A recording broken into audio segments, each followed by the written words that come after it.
Cuando nos persinamos, la preposición con la que iniciamos es en. En el nombre del Padre, en el nombre del Hijo, en el nombre del Espíritu Santo. ¿Okay? Cuando yo digo en, significa que estoy adentro de.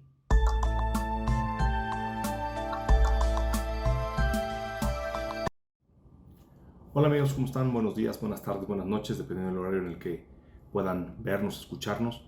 Pues este domingo ya estamos en el quinto domingo de Pascua, ya estamos muy cerca de Pentecostés, bueno, el primero de la ascensión del Señor a los cielos, y que hoy estamos a 10 de mayo, el próximo domingo sería nuestro sexto domingo de Pascua, y después tendríamos la ascensión del Señor a los cielos, que sería el 24 de mayo, para que el 31 de mayo tuviéramos la gran fiesta de Pentecostés. Y hoy empezamos a tener algunos antecedentes de esto. Sin más, vamos a comenzar como cada domingo y vamos a ir platicando de esto. En el nombre del Padre, y del Hijo, y del Espíritu Santo. Amén. Ven Espíritu Santo, llena los corazones de tus fieles y enciende en ellos el fuego de tu amor. Envía, Señor, tu Espíritu Creador y renueva la faz de la tierra. Oh Dios, que has iluminado los corazones de tus hijos con la luz del Espíritu Santo, haznos dóciles a sus inspiraciones para gustar siempre el bien y gozar de sus consuelos. Por el mismo Cristo nuestro Señor. Amén. Dios te salve María, llena eres de gracia, el Señor es contigo. Bendita eres entre todas las mujeres y bendito es el fruto de tu vientre Jesús. Santa María, Madre de Dios, ruega por nosotros los pecadores, ahora y en la hora de nuestra muerte. Amén. Bendito sea Señor Jesús por el don de nuestro movimiento, porque nos ayudas a comprender que a imagen de la Trinidad de amor, convertiste a la familia en sacramento. Te alabamos, Cristo Jesús, vida, verdad y camino de salvación, que con tu Espíritu nos infundes la gracia de la conversión. Por el Evangelio y la Eucaristía te damos gracias, Señor, porque hacen de nuestras comunidades familias de fe, esperanza y amor. Para FEF te pedimos fidelidad y de sus comunidades la multiplicación, para sus miembros la santidad y de su carisma la renovación. Por la intercesión de María Santísima, danos sacerdotes y matrimonios santos, para que nuestras familias sean una alabanza al Padre y de amor y generosidad, dulces cantos. Amén. Bueno, pues como saben, cada domingo iniciamos con nuestra experiencia de vida. Y hoy quiero platicarles algo que muy probablemente algunos de ustedes ya han vivido, que es el vivir unas misiones, el vivir algún retiro, el dar algún curso de capacitación, algún seminario, algún tema en el cual le hemos dedicado una buena cantidad de nuestro tiempo, ya sea preparándonos, ya haciendo oración, ya sea un tema físico de estar cargando cosas, llevando materiales y todo eso. Bien, ¿qué termina pasando? Bueno, física y mentalmente este tipo de actividades normalmente nos dejan muy agotados.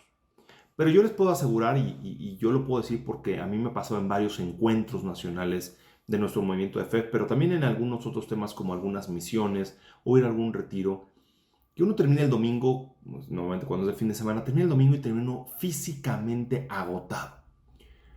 Pero espiritualmente la única palabra que puedo encontrar es se siente uno hinchado, amplio. Y esto es porque normalmente en el cuerpo y en la mente, difícilmente, no digo que no, llegamos a un tema trascendental. Bueno, ¿quién llega a un tema trascendental en su cuerpo? Bueno, pues alguien que gana una medalla de oro, un jugador profesional de algún deporte. Ese tipo de personas llevaron su cuerpo a un nivel trascendental. Pero si uno no nació con las características físicas, con la capacidad, difícilmente esto. Lo mismo pasa con la mente. Pero en el espíritu todos podemos lograr ese tema en el cual trascendemos, donde sentimos que llegamos a un nivel mayor.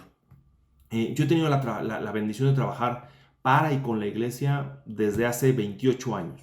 Y puedo decir que muchos de los momentos más felices de mi vida, sin lugar a duda, se han dado justamente cuando he dejado que el Espíritu Santo trabaje en mí. Y por eso yo hacía hace unas semanas la mención del texto de Jeremías en nuestra Biblia. El primer capítulo de Jeremías es bellísimo, que dice, ¿no? Dios Padre le está hablando a Jeremías y le dice, antes de darte la vida, ya te había escogido. Antes de que nacieras ya te había yo apartado. Esa palabra de apartado me encanta, porque sí la vemos mucho como en un tema comercial de que apartas un producto, pero para mí me gusta mucho el decir, el Señor me apartó, es decir, me separó, me hizo justo, me hizo santo, me hizo distinto al resto. Le dice Dios Padre a Jeremías, te he destinado a ser profeta de las naciones. Y cuando Jeremías le reclama un poco, le dice, no digas que eres muy joven, tú vas a ir a donde yo te mande y dirás lo que yo te ordene. No tengas miedo de nadie, pues yo estaré contigo para protegerte. Yo, el Señor, te doy mi palabra. Bueno, yo en varias ocasiones he tenido esa sensación de sentir cómo Dios toma mi boca y la usa. No solo hace una sensación, porque eso sería como un tema muy si ocupáramos la pirámide de Maslow, muy básico, muy en la parte de las sensaciones. No, en muchas ocasiones yo he dicho algunas palabras, yo preparo un tema normalmente para una plática como la del día de hoy, una reflexión como la del de hoy, un tema como el día de hoy, pues yo le dedico al menos un par de horas, si no es que hasta un poco más, a prepararlo. Y en muchas ocasiones, y me agrada mucho, termino expresando alguna idea que yo no había preparado. Y esa sensación, ese sentimiento, pero esa también acción del Espíritu Santo usándome, es una cosa bellísima. Entonces, muchas veces uno tiene que estar pensando, este es mi plan, Señor, pero ¿cuál es el plan que tú tienes para mí? ¿Qué estás tú pensando? ¿No? Por eso siempre en nuestro movimiento en FEF, pero deberíamos hacerlo en cualquier actividad de la iglesia, debemos de empezar con la oración del Espíritu Santo para pedirle que Él nos inspire, que Él nos guíe, que no sea nuestra intención, nuestra voluntad, sino que nosotros sometemos nuestra voluntad al plan de Dios. Y como dice en un libro que me encanta, que se llama Teología para Universitarios, de Luis González Carvajal, cuando Dios trabaja, el hombre suda. Es decir, cuando yo dejo que Dios haga su trabajo, todo sale muchísimo mejor. Entonces debemos de tener esa disponibilidad de decir, Señor, tú eres el que trabajas, yo dispongo únicamente de mi cuerpo, de mi alma, de mi mente, y lo pongo a tu servicio. Y Él hace maravillas. Cuando yo le entrego los 2 peces y los 5 panes, Él hace maravillas. Cuando yo le entrego mi voluntad, Él puede hacer maravillas. Y hacia allá va un poco el mensaje de este domingo. El plan de Dios, desde la creación, ha involucrado al hombre. Dios no nos necesita. No es un tema que Dios diga, necesito que Juan Carlos haga algo. No me necesita. Pero quiere que yo participe con Él en el proceso de la creación, de la co-creación, que yo sea un colaborador en su reino. Es precioso desde la creación, ¿no? Le dice, ¿no? Multiplíquense, ocupen la creación. Le pide a Adán que vaya nombrando a cada una de las especies y que las vaya dirigiendo. Entonces, nosotros somos los encargados de ese trabajo. No para mal usarlo, sino para usarlo a la perfección y ser el imago Dei, la imagen de Dios. Dice el Catecismo de la Iglesia Católica en el número 307. No voy a leer el número completo 307 porque no es muy amplio, pero la parte que quiero ocupar el día de hoy con ustedes es pequeña. Es la segunda parte de este 307. Dice, Dios da así a los hombres el ser causas inteligentes y libres, y aquí viene la palabra clave, para completar la obra en la creación, para perfeccionar su armonía, para su bien y el de sus prójimos. Déjenme poner un ejemplo muy práctico. Dios no creó las computadoras. Todos los componentes que están dentro de una computadora los ha creado Dios, por supuesto, ¿no? En la creación esto está diseñado. Pero nos deja a nosotros como seres humanos que nuestra inventiva pueda seguir creando. Claramente Dios no creó a mis hijos, ¿no? No los creó. Él directamente no se involucró en el hecho particular de que nacieran. No. Pero todos los componentes, todas las disposiciones las puso Él para eso. Es lo más primordial en este mundo, en este universo, es Dios. Y por lo tanto, es clave y fundamental que basemos nuestra vida en ese plan. Continúo con el 307. Los hombres, cooperadores a menudo inconscientes de la voluntad divina, pueden entrar libremente en el plan divino, no solo por sus acciones y sus oraciones, y también por sus sufrimientos. Platicamos esto hace algunos domingos. Entonces llegan a ser plenamente colaboradores de Dios. Hoy las lecturas, hoy la liturgia nos habla a eso, nos invita a eso, a ser colaboradores de Dios. No lo necesita Dios, pero aún así insiste y nos pide. Y el mensaje de hoy es, tú estás dispuesto a colaborar con Dios en su obra de creación, ¿O prefieres decir, no, yo me quedo aquí quieto, tranquilo? Vamos a hablar, justo hubo una herejía en algún momento que se llamaba el quietismo, que era básicamente la gente se quedaba quieta, no tenía mucho que hacer, no quería hacer más que esperar. Y eso es una falta grave. Dios no nos llama a quedarnos quietos, Dios no nos llama a decir, pues tú ahí quédate y ahí pues ya con eso lo haces. No, no. Dios nos invita constantemente a colaborar con Él, a co-crear con Él. Cuando yo estoy cuidando a mis hijos, estoy co-creando en ellos el plan de Dios. Pero me tengo que sentir responsable de esa co-creación. Bien, vamos directamente al texto del día de hoy. El plan de Dios no está completo, como lo mencionaba, con la resurrección. Voy a poner el ejemplo muy práctico en eso. Porque si todo el plan de Dios con la resurrección fuera suficiente, pues una tercera parte de la Biblia no sería necesaria. Es decir, terminaríamos el libro de Juan, el Evangelio de San Juan, y ahí se debería terminar la Biblia. Porque ya no hay más. Jesucristo resucitó y con eso se acaba. Y nosotros simplemente somos consecuencia de aquello y ya. No, no, fíjense. El libro que sigue justamente después del Evangelio de San Juan son los Hechos de los Apóstoles, escrito por el evangelista Lucas. De hecho, así empieza los Hechos de los Apóstoles. En mi primer libro, querido Teófilo, que está haciendo referencia al Evangelio. Pero ahora va a platicar de los hechos, de las acciones que involucra ser apóstol de Cristo. Entonces, importante que en este plan de Dios, la plenitud en los planes involucran que el hombre se ponga a trabajar y que sea colaborador, no para Dios. Fíjense qué belleza. No estoy colaborando para Dios, sino estoy colaborando en Dios. Déjame una pausa aquí, un tema para los que lleven algún tiempo escuchando en mis pláticas, mis reflexiones. Hay una reflexión que yo hago constantemente. Cuando nos persignamos, la preposición con la que iniciamos es en el nombre del Padre, en el nombre del Hijo, en el nombre del Espíritu Santo. ¿Okay? Cuando yo digo en, significa que estoy adentro de. Fíjense cómo cuando me persigno empiezo para el Padre, para el Hijo y para el Espíritu Santo. Porque ahí nos pondría como que Dios se pone arriba y nosotros estamos haciendo las cosas para Él. Y entonces, pues me siento un poco como un esclavo que está haciendo algo para su maestro. No, no. Dios nos invita a que estemos adentro de la Trinidad Divina y que junto con Él construyamos. Esto es bellísimo y es muy profundo. Por eso cuando nos persinemos tenemos que entrar en la conciencia de que estoy entrando. Pongo el ejemplo de mi cruz. Yo estoy en la intersección entre el Padre, el Hijo y el Espíritu Santo. Allí es donde yo me coloco. Qué profundo y qué importante el decir es, en este instante estoy como cubierto, como protegido por la Trinidad.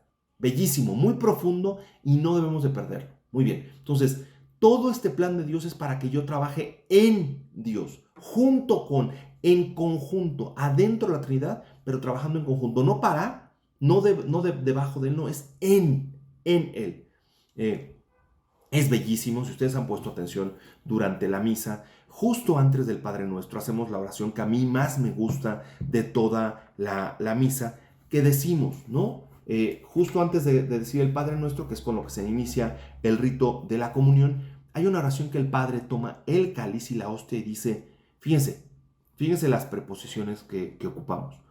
Por Cristo, con Él y en Él. Por, con, en. Hoy quiero platicar justamente de este cuando yo entro en esta dimensión, y fíjense cómo la oración de este amén solemne, así le llaman en algunos lugares, involucra la Trinidad. Dice, por Cristo, con Él y en Él, estamos hablando de la segunda persona, Cristo. ¿Para quién?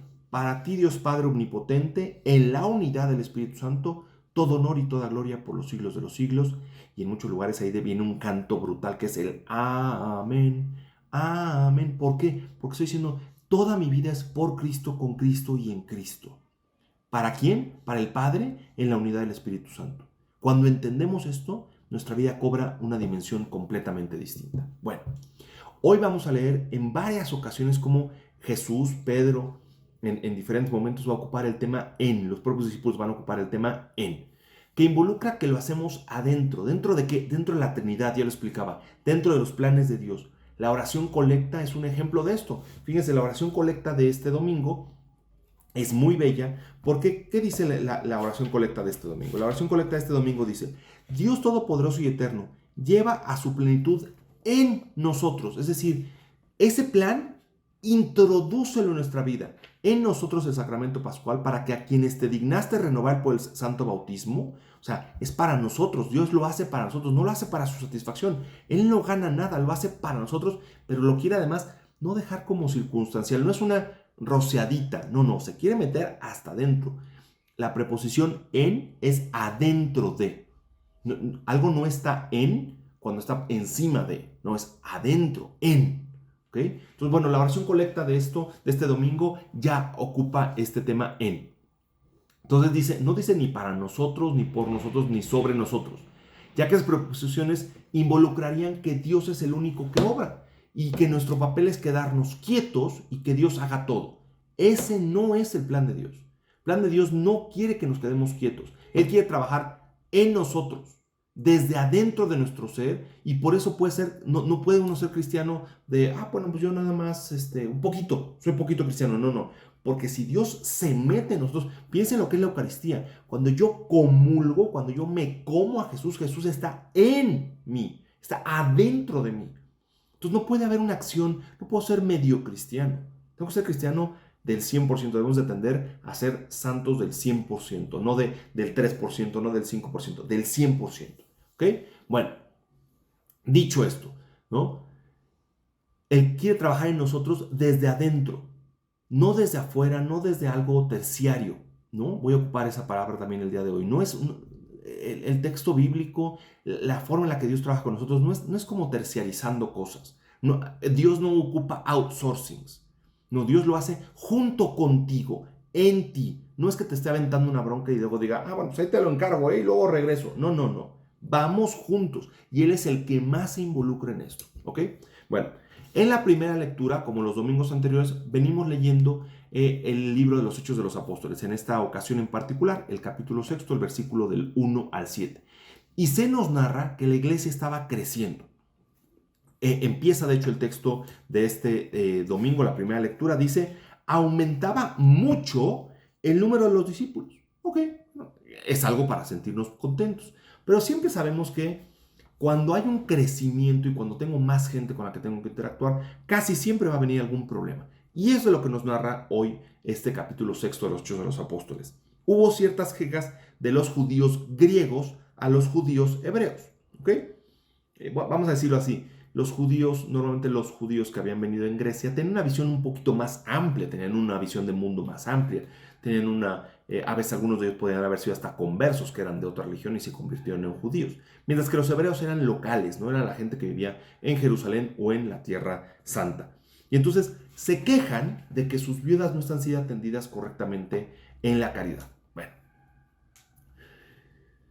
un tema fundamental que debemos de encontrar, y lo van a ver en todos los Hechos de los Apóstoles, es el concepto de unidad. ¿Ok?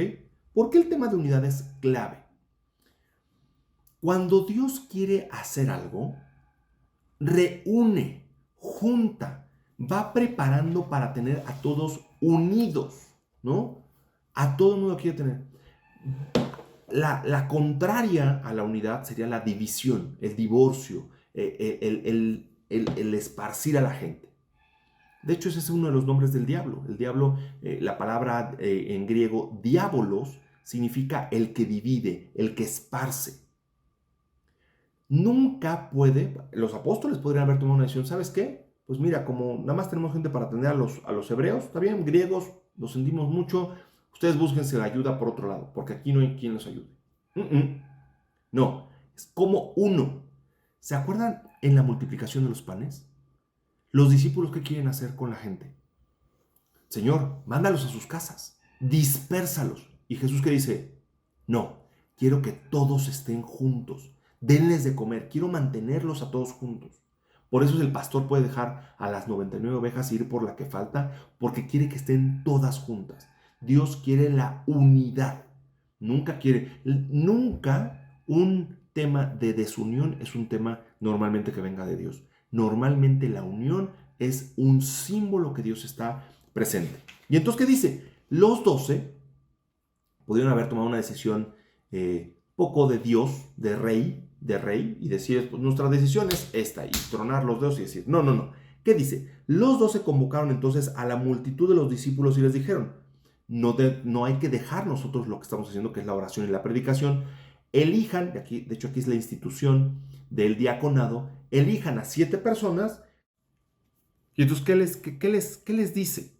¿Qué les dice? Elijan a 7 personas con ciertas características. Fíjense las características que pide. El texto es muy claro. Las características con las que está pidiendo es que sean de buena reputación, que estén llenos del Espíritu Santo y que tengan sabiduría. Y ellos se van a encargar del servicio. Hoy celebramos la institución del tercer grado del orden sacerdotal, que es el diaconado. Es estas personas que se dedican al servicio de este tipo de obras. ¿Ok? Eligen a estas 7 personas, las 7 personas de procedencia helénica, de procedencia griega, y después dice, mientras tanto la palabra de Dios iba cundiendo, ¿no? En el español muy mexicano ocupamos que no cunda el pánico, que no se extienda. Bueno, aquí dice que la palabra de Dios se iba extendiendo. En Jerusalén se multiplicaban grandemente el número de los discípulos y fíjense con qué termina. Incluso un grupo numeroso de sacerdotes había aceptado la fe. Fíjense lo importante, lo vamos a ver al final del Evangelio. No le creyeron a Jesús a algunos de sus sacerdotes, pero sí le creyeron a los discípulos. ¿Por qué? Porque en muchas ocasiones Dios quiere que no sea Él. Dios podría, lo he dicho varias ocasiones, Dios podría bajar del cielo y decirles, quiero que tú te conviertas. Dios quiere ocupar los medios humanos, ocuparnos a nosotros, en este caso tal vez ocuparme a mí, para que tú escuches su palabra, para que tú te conviertas. Bien, en el Salmo de este domingo, a primera vista pareciera como desconectado, ¿no? Como que es un salmo que no tiene conexión con la primera lectura, ni la segunda lectura, ni el Evangelio. Pero bueno, como lo decía hace unos minutos, no existe bajo la visión de Dios la desconexión. Todo debe de estar conectado. Siempre hay una congregación entre los diferentes conceptos. Nuestras lecturas dominicales están unidas por un concepto en común. Y siempre tenemos que tener la claridad. Déjenme ocupar el segundo párrafo del Salmo y lo voy a leer primero como es escrito y después lo voy a leer en un lenguaje que es con el que tenemos que leer normalmente los salmos. Fíjense cómo dice. Sincera es la palabra del Señor y todas sus acciones son leales. Él ama la justicia y el derecho. La tierra llena está de sus bondades. Yo diría, hombre, qué lindo, ¿no? Muchas veces con los salmos nos pasa eso. Qué bonito, qué lindo mensaje. Déjame leer el mismo mensaje, pero lo que yo llamaría en una ingeniería inversa y sin terciarizar el mensaje, sino personalizando el mensaje. Fíjense cómo lee. Si yo vivo en el Señor, debo obrar con justicia y veré sus bondades. Es lo mismo, es el mismo concepto, pero lo estoy haciendo hacia mí. Sincera es la palabra del Señor. ¿Okay? Entonces el Señor no me miente. Y todas sus acciones son leales. Algo estoy haciendo yo que no estoy viendo su lealtad. Él ama la justicia y el derecho y la tierra llena está de sus bondades. Para que yo pueda ver su bondad, debo de amar la justicia y el derecho y yo ser leal a su palabra. Entonces, lo que nos está diciendo en este texto el salmista es, tú tienes que configurarte a la medida de Dios, no Dios a tu medida. Tú tienes que ponerte en los términos de Dios y no viceversa. ¿Ok? Clave. La segunda lectura, de hecho, de San Pedro, aún es más claro. San Pedro escribe esta primera carta, capítulo 2, versículo del 4 al 9, y San Pedro habla de la misión en espejo. Déjenme ver si puedo explicar claramente esta misión en espejo. Fíjense cómo va a ir poniendo a Jesús y luego diciendo que también nosotros tenemos el mismo trabajo. A Jesús le tocó este trabajo y a nosotros nos toca este trabajo. Fíjense cómo dice. Acérquense al Señor Jesús, la piedra viva. Me brinco un par de renglones. Ustedes también son piedras vivas. ¿Okay? Entonces, San Pedro está diciendo que básicamente, así como tenemos un Dios que es una piedra viva, nosotros también debemos actuar de la misma forma. Y fíjense cómo dice, que van entrando en la edificación del templo espiritual para formar un sacerdocio santo. Es decir, junto con el sacerdocio de Jesús nosotros nos podemos unir en Él, caminar junto con Él para llegar a esto mismo. Déjame, me brinco un párrafo y dice, ustedes por el contrario, está haciendo como un versus, son estirpe elegida, sacerdocio real, nación consagrada a Dios y pueblo de su propiedad, para que proclamen las obras maravillosas. Es decir, mi trabajo es seguir la línea que venía desde antiguo. Si alguien de ustedes tiene tiempo y lee el Éxodo capítulo 16, versículo 6, y lee Isaías 43, versículo 20 al 21, las palabras de Pedro van en esa línea. Yo estoy llamado a ser discípulo de Jesús. Déjenme les cuento una experiencia muy personal. Mi primer evento religioso personal, que no fue que me llevaran mis papás, sino que yo fui, fue un encuentro juvenil en Saltillo. Y el título del encuentro era Yo soy las manos de Cristo en la tierra. Y al día de hoy sí es una frase que sigue resonando en mi corazón.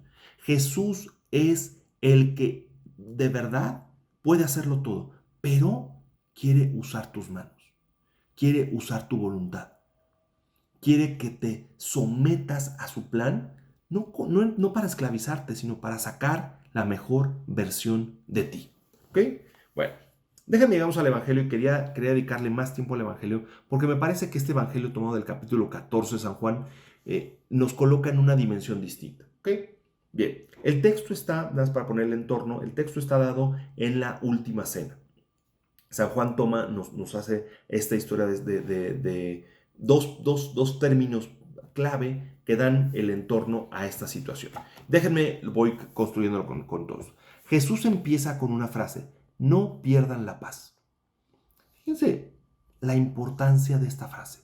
La primera palabra que Jesús le va a decir a los discípulos cuando resucita y los encuentra a los 11 reunidos es, la paz esté con ustedes. ¿Por qué tan importante la paz? Porque no puedo ser ejemplo de Dios si estoy perdiendo la paz. Por más que tú digas, es que estoy trabajando por Dios y por eso estoy enojado. No, no puedes perder la paz. La paz es un símbolo de que estás trabajando junto con Dios, para Dios. ¿Ok? Si creen en Dios, crean también en mí, dice Jesús. En la casa de mi Padre hay muchas habitaciones. Si no fuera así, yo se los habría dicho. ¿Ok? Fíjense la parte que sigue. Cuando me haya ido, les voy a ir a preparar un lugar, volveré y los llevaré conmigo. Aquí viene el tema clave. Para que donde yo esté, estén también ustedes. Fíjense, el espejo no solo lo usó Pedro en la segunda lectura. Jesús nos está diciendo, el mismo trato, el mismo lugar en donde yo voy a llegar al cielo, ahí también voy a preparar un lugar para ustedes. Fíjense cómo no es un Dios como estos dioses griegos, egipcios, aztecas, mayas, donde el Dios es un Dios superior y donde casi te voltea a ver hacia abajo. No, Jesús te dice diciendo, yo les quiero preparar un lugar igual que el que voy a tener yo en el cielo, quiero un lugar para ustedes, ¿ok? Y ya saben el camino para llegar al lugar a donde voy. Sería como si yo dijera, ya sabes llegar a mi casa, ¿no? Por eso es muy lógica la pregunta que hace Tomás. Tomás le dice, Señor, no sabemos a dónde vas. ¿Cómo podemos saber el camino? Tomás, por lo que sabemos en lo que hemos leído en la Biblia, es que Tomás era como muy ingenieril, como muy de, dime el paso 1, el paso 2, el paso 3, y yo lo sigo. Y Jesús voltea y le dice, Tomás, yo soy, una de las frases más bonitas de todo el texto y que a mí me encanta. Jesús le respondió, yo soy el camino, yo soy la verdad y yo soy la vida. ¿Por qué es clave? Déjame me quedo con la parte del camino. Si tú quieres llegar al destino final, debes de ir por un camino. Y el camino no es que Jesús te diga, mira, aquí hay una guía para el camino. No, Él dice, yo soy el camino. Es decir, tengo que usar a Jesús, soy el fuerte, pero tengo que ir junto con Él, tengo que caminar en el camino, que es Él, para llegar a ¿dónde? Para llegar al Padre. En muchas ocasiones como que vemos el decir, ¿cómo Jesús es el camino? Sí, Él es la puerta, Él es la forma de llegar. Y fíjense lo fuerte, para los que tienen hojitas o los que tienen misales, lo dice muy claro al final. Jesús no es un camino. Jesús no es un método. Jesús dice a sí mismo, yo soy el camino. Como diciendo, no busquen otra opción. Esta es la opción. Yo soy la opción. No lo está terciarizando, no está diciendo como, bueno, yo les vengo a traer una idea. No. Él dice, yo soy la forma de llegar al cielo. ¿Ok? Eso tendría que entrarnos en un tema un poquito como Tomás de Kempis, de decir, ¿cómo hago para imitar a Cristo, para poder ir por su camino? Pero entre líneas está diciéndonos algo. Si Él es el camino y tuvo que pasar por la cruz, yo también tengo que pasar por la cruz. Cada uno pasamos una cruz distinta, cada uno tiene su cruz. Pueden ser los hijos, puede ser la esposa, puede ser el trabajo, puede ser alguna adicción. Todos tenemos un camino, ¿no? Que es la cruz que Jesús nos ha puesto. Jesús es el camino y esa cruz que nos va poniendo es la forma en la que Jesús nos va dirigiendo, nos va guiando hacia el Padre. Y entonces dice después, le pregunta a Felipe, Señor, muéstranos al Padre y con eso nos basta. Jesús le replica, Felipe, tanto tiempo hace que estoy con ustedes y aún no me conocen. Fíjense la frase que va a venir después de Jesús. ¿O no crees que yo estoy en el Padre y el Padre está en mí? ¿Qué frases tan poco usadas?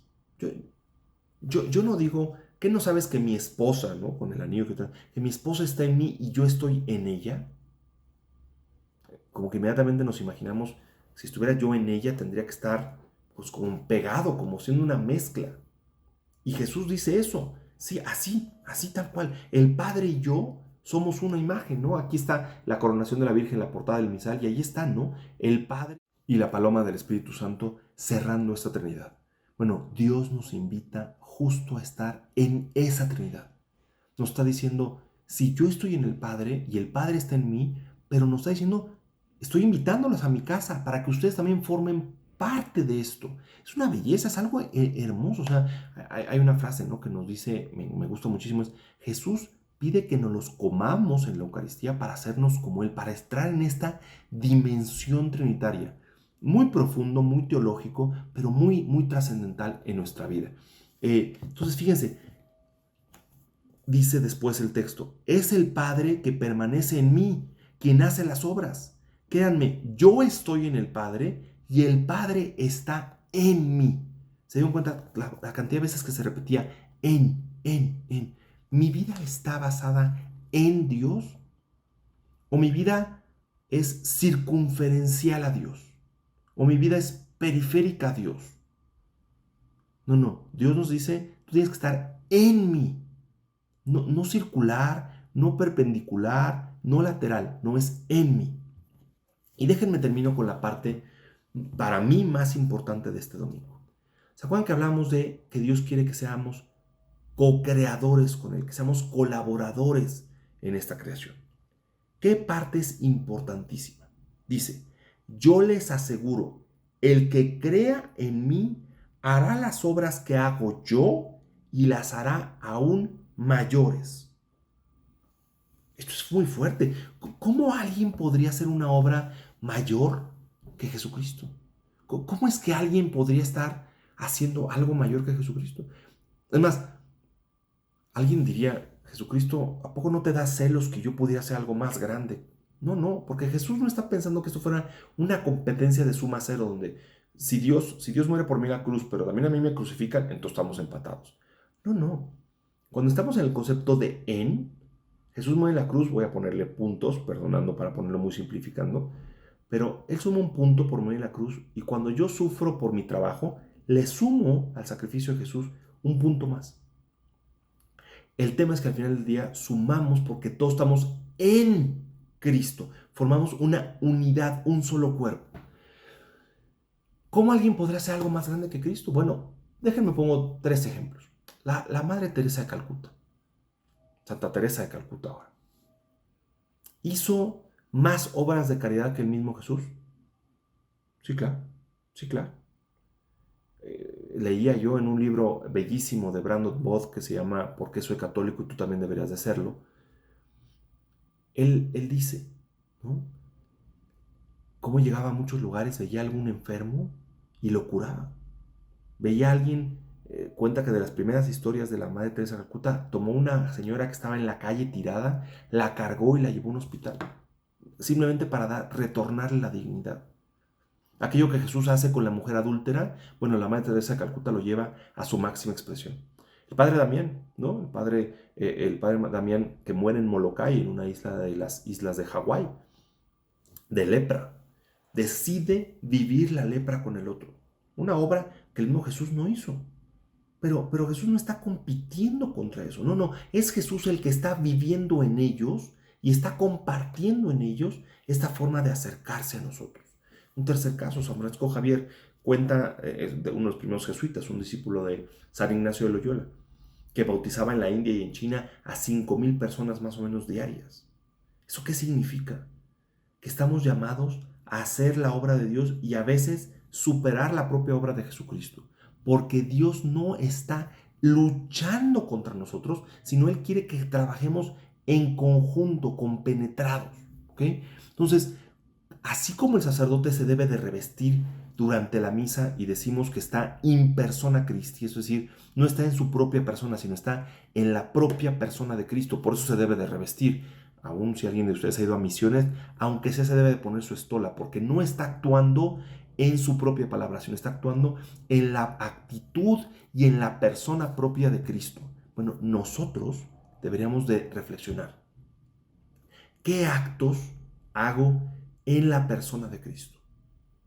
Si los actos son pocos, tal vez debería reflexionar. ¿Por qué no estoy haciendo más actos a nombre de Cristo? ¿Qué me está haciendo falta? Yo estoy llamado a ser las manos de Cristo.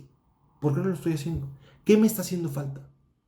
Si nuestra religión de verdad es divina, si de verdad está guiada por el Hijo de Dios, debe entonces mostrar una extraordinaria bondad. No lo terciaricemos, personalicémoslo. Yo estoy siendo extremadamente bondadoso para que la gente al verme a mí pueda decir este es un hijo de Dios, este es un cristiano. Yo quiero estar junto con él. Si no, tenemos mucha chamba. Yo no estoy diciendo que esté en ese camino, pero a todos nos hace falta tener esa visión de yo tengo que promover una bondad tal que atraiga. Acuérdense, el diablo dispersa, Dios atrae. Y Dios me puede usar a mí para atraer a otras personas a su evangelio. Déjenme terminar este tema de la reflexión y las lecturas con un número de la iglesia, del Catecismo de la Iglesia Católica, el número 768.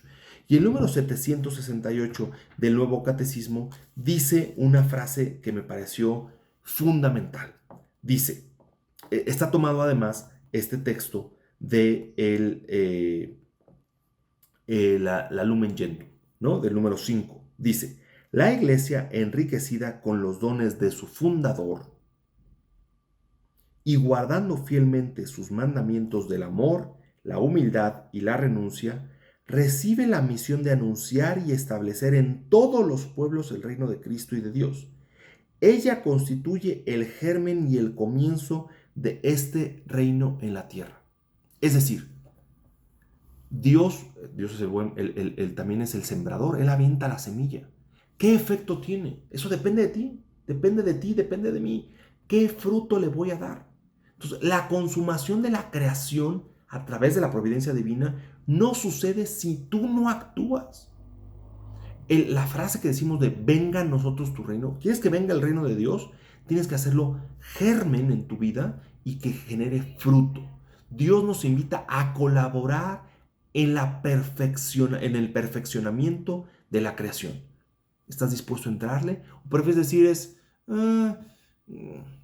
decía la Madre Teresa de Calcuta, soy únicamente un pequeño lápiz en la mano de su Señor? El Señor puede cortar o afilar el lápiz. Él puede escribir o dibujar lo que quiere y donde quiera. Si lo escrito o si lo escribe o si lo dibuja es bueno. No valoramos el lápiz, el material empleado, sino aquel que lo emplea. No es que alguien voltee y diga, wow, miren, el cincel y el martillo que ocupó Miguel Ángel para esculpir el David. No, yo soy un medio. Lo importante es Dios, porque yo estoy en él. El lápiz, ¿no? O el cincel, el martillo, o la pluma, está en las manos del artista. Dejémonos estar en las manos de Dios para hacer junto con Él una creación aún más bella. Déjenme termino con nuestra oración de este domingo y nuestro compromiso. Pongámonos en su presencia, en el nombre del Padre, y del Hijo, y del Espíritu Santo. Amén. Señor Dios, tú quieres que seamos uno contigo, como lo hacías con Adán en el jardín del Edén. quieres caminar con nosotros. Danos la gracia de seguir los pasos de tu Hijo, para que se convierta en nuestra vida en camino, verdad y vida, por la gracia y la guía del Espíritu Santo, para que entreguemos nuestra vida al servicio de los demás y logremos ser uno en la unidad de la Trinidad Santísima. A ti que vives y reinas por los siglos de los siglos. Amén. Déjenme les dejo el día de hoy un compromiso en dos temas, en dos términos. A nivel de una reflexión, hago 3 preguntas de reflexión. Primera, ¿cuándo he sentido que Dios trabaja a través mío? Dedíquenle unos minutos. Probablemente es cuando le he dado catecismo a algunos niños, probablemente es cuando he estado con alguien en casa, probablemente es cuando he visitado a algún enfermo, no lo sé, cada uno de ustedes eso. ¿Cuándo he sentido que trabaja? Una vez que encuentres eso, repítelo. Déjenme les pongo mi ejemplo. Cuando yo me di cuenta que Dios podía usarme para hablar de su palabra, ¿qué hice? Bueno, pues tengo que seguir hablando, tengo que seguir predicando porque Dios me llama por ahí. He sentido que el Espíritu Santo fluye a través mío, a través de estas palabras. No puedo detenerme, debo de continuar. ¿Qué tan seguido me he sentido que colaboro junto con Él? No que hago el trabajo de Dios, porque yo no soy el artista es Él, pero simplemente dejar que te use. Y tercera pregunta, ¿a qué obra me llama Dios? Si somos muy honestos, van a encontrar que estas 3 preguntas están conectadas y que hablan de tu vocación y de tu apostolado. Y los invito a una acción. Buscar a aquella persona que está separada. No quiero hablar de una separación física, mental, espiritual. Puede estar en muchos aspectos esa separación. Esta semana voy a buscar a esa persona que está separada y la voy a traer. Como Jesús busca traer a sus ovejas, así voy a sentirme parte de Él. ¿Cómo lo voy a llamar? Cada uno sabe. Probablemente va a ser con un mensaje de texto, con una llamada, va a ser tal vez escribiéndole una nota, probablemente es haciendo oración por Él. Piensa en cómo ser para Jesús un medio de atraer las ovejas al redil. Muchas gracias, que Dios los bendiga.